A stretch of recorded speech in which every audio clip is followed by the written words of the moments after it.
Welcome to my YouTube channel, all movie explanation in Hindi।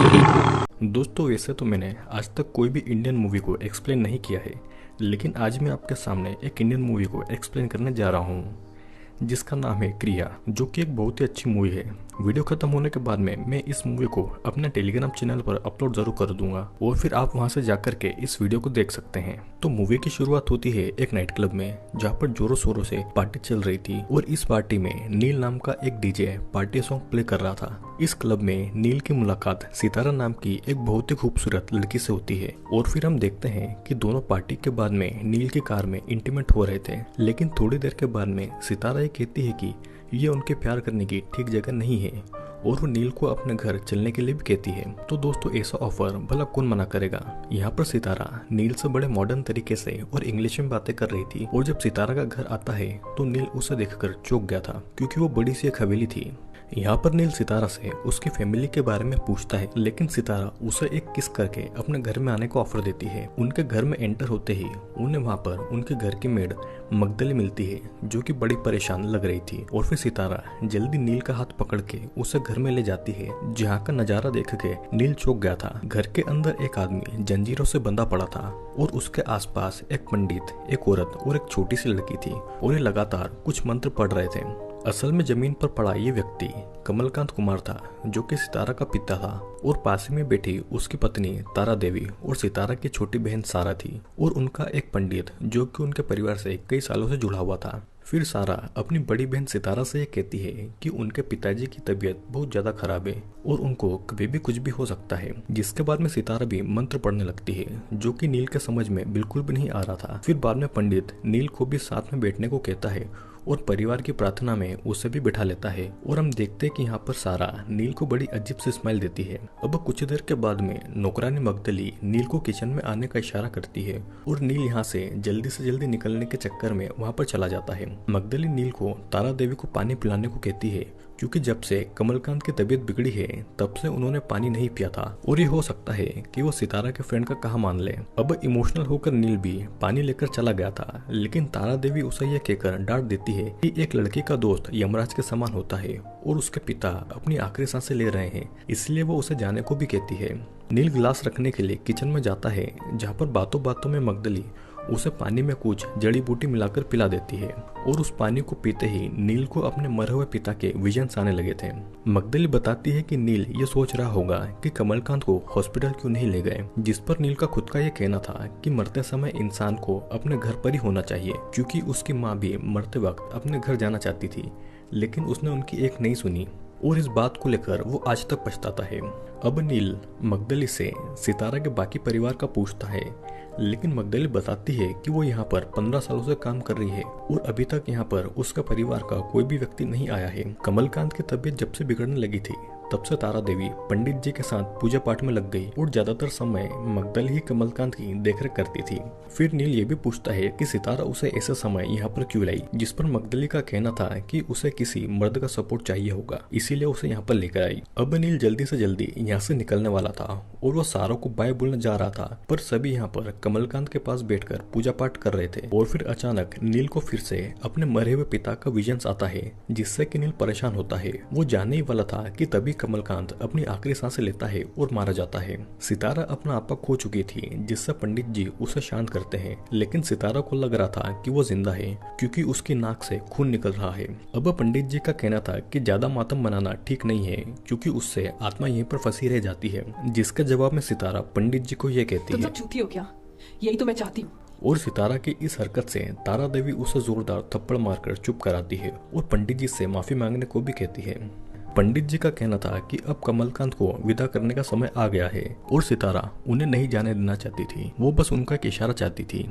नील सितारा को bye बोलने आता है और तभी नील के नाक से वैसे ही खून बहता है जैसे कि कमलकांत की लाश से, और सितारा को लग रहा था कि यही इशारा है उसके पिता का। यहाँ पर सारा नील को खून साफ करने के लिए रुमाल देती है और रुमाल देते समय वो उसे भागने को भी कहती है, लेकिन सितारा उसे नहीं जाने देती और उसे रुकने को बोलती है। जिसके बाद में पंडित जी सितारा को अपने पिता के मुंह की जाली और हाथ की कड़ियों को खोलने को कहते हैं, जिसके बाद में वो उसके मुंह में गंगा जल भी डालती है।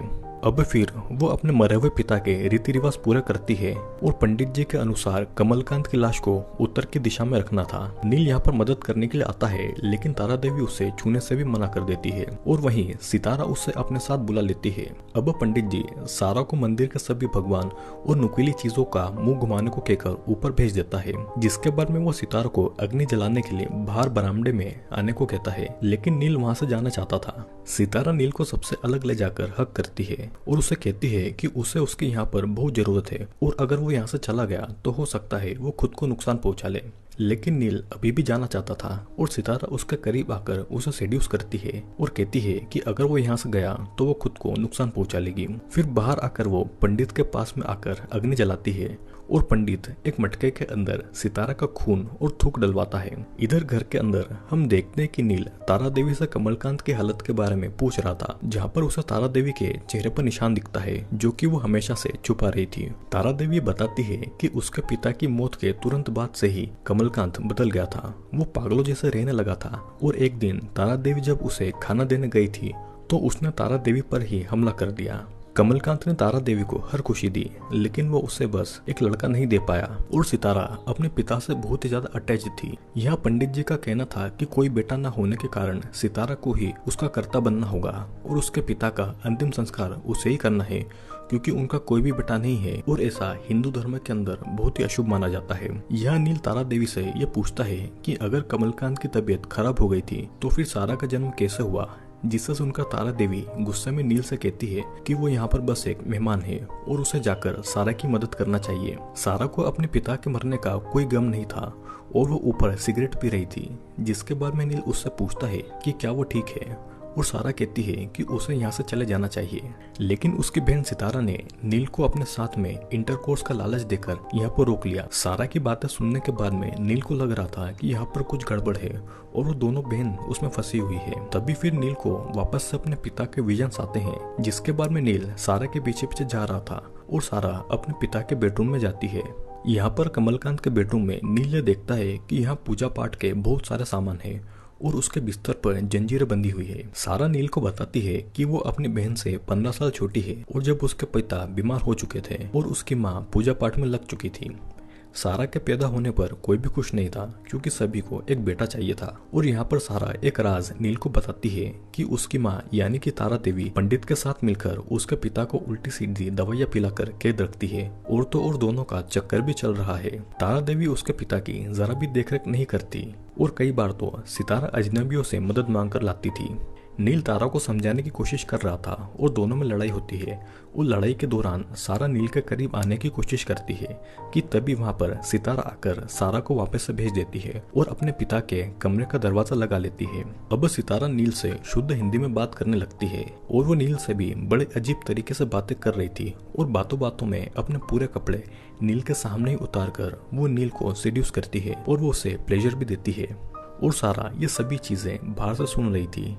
नील को भी अपने पिता का विजन आता है और उससे अपनी गलती का एहसास होता है। वो सितारा को भी कहता है कि यहाँ पर उसके पिता अभी अभी मरे हैं और सितारा को ये सब सूझ रहा है। सितारा उससे माफी मांगकर उसे रुकने को कहती है, क्योंकि वो नील को अपने पिता का कर्ता बनाना चाहती है, जो कि उसके पिता का अंतिम संस्कार करेगा। वो उसे आज की रात रुकने को कहती है और उसे कहती है कि उसे कल काले कलर का कुर्ता पहनना होगा। नील यहाँ से निकलना चाह रहा था, लेकिन उसके ऊपर कुछ जादू चल गया था। वो चाहकर भी वहां से नहीं निकल पा रहा था और उसे बस अपने पिता के विजन्स आ रहे थे, जो कि उसे अपना बेटा न मानकर कमलकांत बोल रहा था। यहाँ पर पंडित बातें कर रहा था कि नील कर्ता बनने को तैयार है और वो तारा देवी के नजदीक आना चाहता था, लेकिन तारा देवी को यह ठीक नहीं लग रहा था। वो तारा देवी से किसी परीक्षा के बारे में बातें कर रहा था, जिसके बाद में वो दोनों मिल जाएंगे। यहाँ पर हम देखते हैं कि अंदर नील को पलंग से बांध दिया गया था और सितारा उसे अपना पिता मान रही थी। सितारा कई लड़कों को यहाँ पर लेकर अपने पिता को खिला चुकी थी और वो नील को अपने पिता को खिलाना चाहती थी, लेकिन उससे पहले ही उसके पिता मर गए। सितारा को लग रहा था कि कमलकांत की आत्मा अब नील के अंदर है और वो नील को खोल देती है और नील अपने आप को कमलकांत न बताकर वहां से जाना चाह रहा था और उसे जाने से रोकने के लिए सितारा अपना गला काट लेती है, जिसके बाद में नील आईने में खुद की जगह अपने आप को नहीं बल्कि कमलकांत को देख रहा था। सुबह होते ही वो भागने की कोशिश कर रहा था, लेकिन सारा उसे सितारा का कातिल बताती है और कहती है कि वो उसे अपने सपोर्ट के लिए लाई थी, लेकिन वो उसे ऐसे ही छोड़कर जा रहा है। नील सारा की बातों में आकर वापस घर में आता है, जहाँ पर सारा भी उसे नहा धुलाकर काला धोती कुर्ता पहनने को बोलती है और कहती है कि सितारा ठीक है। नील भी नहाकर आया था और फिर वो आईने में खुद की जगह कमलकांत को देखता है। वहाँ पर उसे अपने पिताजी की आवाज आती है कि उसने अपनी माँ को मार डाला। और फिर यहाँ पर सितारा आती है जो कि बिल्कुल ठीक थी। वो नील को अपने हाथों से काला कुर्ता पहनाकर उसे क्रिया के लिए तैयार करती है। पंडित फिर नील को कमलकांत की लाश के पास में ले जाता है और वो सारे रीति रिवाज उसी से करवा रहा था। कुछ समय के बाद में औरतें भी वहां पर आती है, जिसके बाद में तारा देवी अपना मंगलसूत्र उतारकर कमलकांत की लाश पर रखती है और फिर सब घर में चले जाते हैं। कमलकांत की लाश को आग लगाने की पूरी तैयारियां हो गई थी और अंदर औरतें सभी डर रही थी। लेकिन चिता को आग लगाने से पहले नील देखता है कि कमलकांत की लाश की जगह वो खुद वहां पर है और तभी पंडित उसे मारने वाला था। लेकिन अचानक नील के अंदर कमलकांत की आत्मा आती है और पंडित को ही खाकर मार डालता है। मगदली तारा देवी के कपड़े पहनकर नील यानी कि कमलकांत से माफी मांग रही थी ताकि वो उसे छोड़ दे, लेकिन सितारा उसे मार देती है।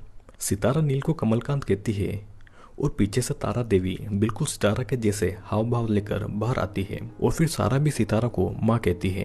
कुछ देर के बाद में घर में फिर एक यंग पंडित जी आते हैं और उन्हें खाना ऑफर करते हैं, क्योंकि मरे हुए के यहाँ पर खाना नहीं बनता है। इधर हम नील को जानवर जैसा बर्ताव करता हुआ देखते हैं और जब सितारा उसके लिए खाना लेकर आती है तो नील ठीक कमलकांत की ही तरह उसके चेहरे का मांस खा लेता है। नील को भी बांध कर रखा जा रहा था और सारा ठीक सितारा के जैसे उसकी सेवा कर रही थी। नील कमलकांत की आवाज में कहता है कि ये तब तक चलता रहेगा जब तक कि इस वंश को एक बेटा नहीं मिल जाता। सितारा भी ठीक अपनी माँ की ही तरह पंडित की दासी बन गई थी और सारा ठीक अपनी बहन की तरह क्लब में जाकर किसी दूसरे लड़के को फंसा रही थी। और इसी के साथ में ये मूवी यहीं पर एंड हो जाती है।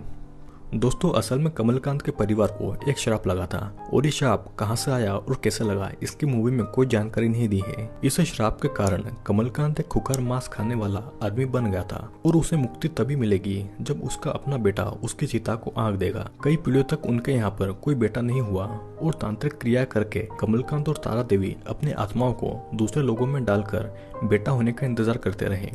जैसा कि सितारा के अंदर तारा देवी की आत्मा आ गई थी, वैसे ही तारा देवी के साथ भी हुआ होगा और अब सारा के साथ में होने जा रहा था, जो कि हवेली को देखकर लग रहा था कि ऐसा कई बरसों से चलता आ रहा है। तो दोस्तों, कैसा लगा आपको ये वीडियो? लाइक और डिसलाइक करके जरूर बताना और हमारे चैनल को सब्सक्राइब जरूर कर लें ताकि आप सिनेमा समरी हिंदी के परिवार से जुड़ें, क्योंकि यहाँ जल्दी लेटेस्ट वीडियोस आते रहते हैं।